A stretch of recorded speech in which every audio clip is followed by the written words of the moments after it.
Hi everybody, today we're at the home of Crybaby Performance and we're going to talk about engine tech. It's Thursday, so Tech Thursday. And the biggest question on the internet is, how do I make my quarter midget go faster?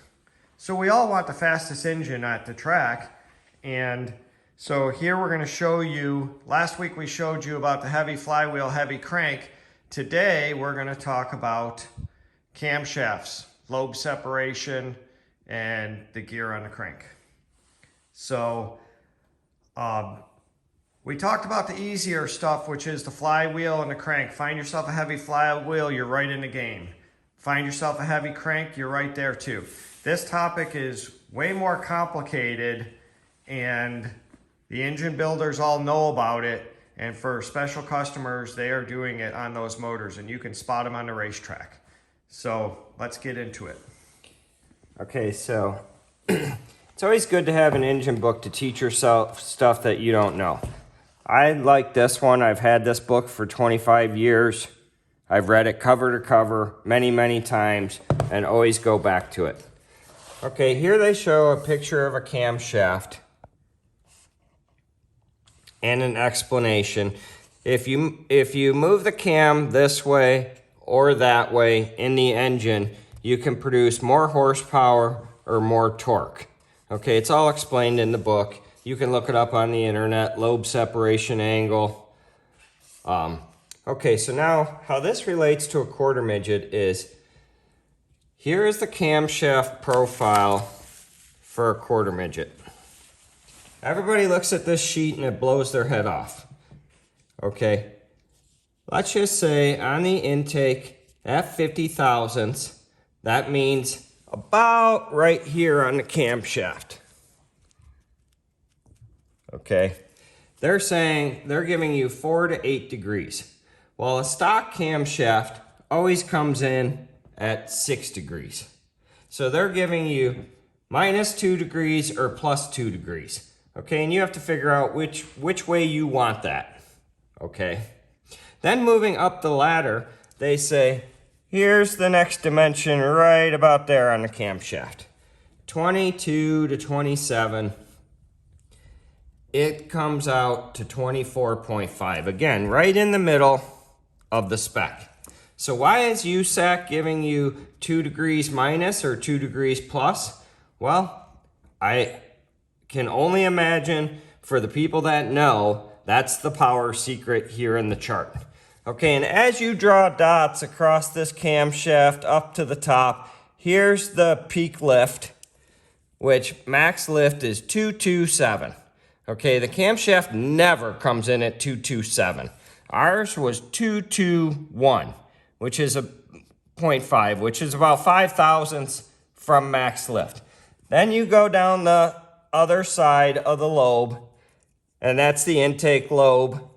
And then here's the exhaust lobe, and you can plot it out just like that, and you can see the numbers where they fall. Okay, when you move this number here, this number is going to follow because it's moving the camshaft one way or the other. So they can't not follow each other.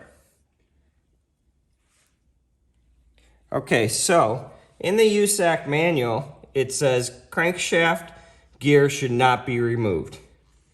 This gear is installed by Honda to an accuracy of 1/2 degree.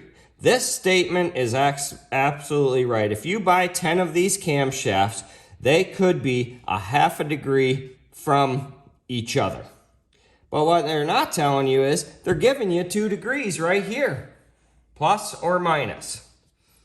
Okay, and then they try and scare you by saying engine may not be legal when camshaft is checked by the procedure under engine block rules. Okay, don't let that scare you. I've never seen them do that at the racetrack. Okay, and if they do, there's the limits. You can be there or you could be here. It doesn't matter. This is their rules package. Okay, so how that relates is, this camshaft It has a little mark right here.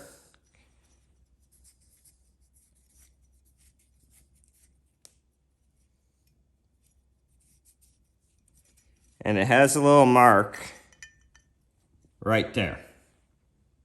Okay, that's how the cam is lined up in the engine so that you know it's in the right position. Well, if you move the cam a little bit this way, you're gonna get 2 degrees. If you move it back a little bit, you're gonna get 2 degrees. Okay, and that's what's going on in this sport. That 2 degrees could be worth up to 1/10 to 2/10. Get your stopwatch out, boys, and start timing the other cars, because this is what's making the difference on the racetrack. Now, the only way to figure this out, which we're gonna do a separate video because these videos will get long, you need a degree wheel like this that's gonna go on the engine. And then you have to have a pointer that has to point to it. And then you have to have the fixture that goes onto the push rod or lifter. And then when you move this flywheel 50 thousandths of an inch, it's going to give you this measurement. This will record to 50 thousandths right here. It's a very fine measurement.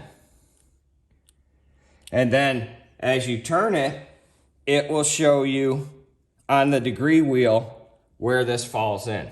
Now that's a topic for another day. I just want to touch base on the camshaft in the engine.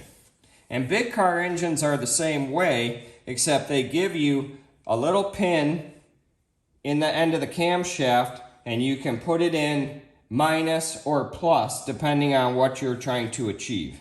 So one will give you top end performance and one will give you low end performance.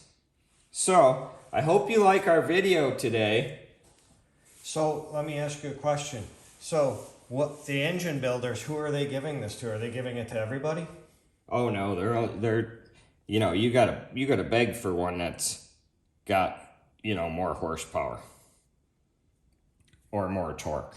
So what did our engines ever have? The best one we ever had? When we were a rookie, they had nothing. When we were a senior, they had nothing. When we were heavy, I begged and begged and begged for a good one. And then one finally came in with 1 degree, right? 1 degree. Not the full 2 degrees. Not full 2 degrees, 1 degree. And then we built one with 2 degrees with heavy parts, and it was a rocket ship. So that concludes our video today. Again, all you guys need to have a discussion with your engine builder. Ask for those spec sheets. Here it is. They should be providing this sheet with these numbers and where your camshaft falls in. Thanks for watching our video. Stay tuned for more tech videos. We'll show you how to check this in one of our upcoming videos.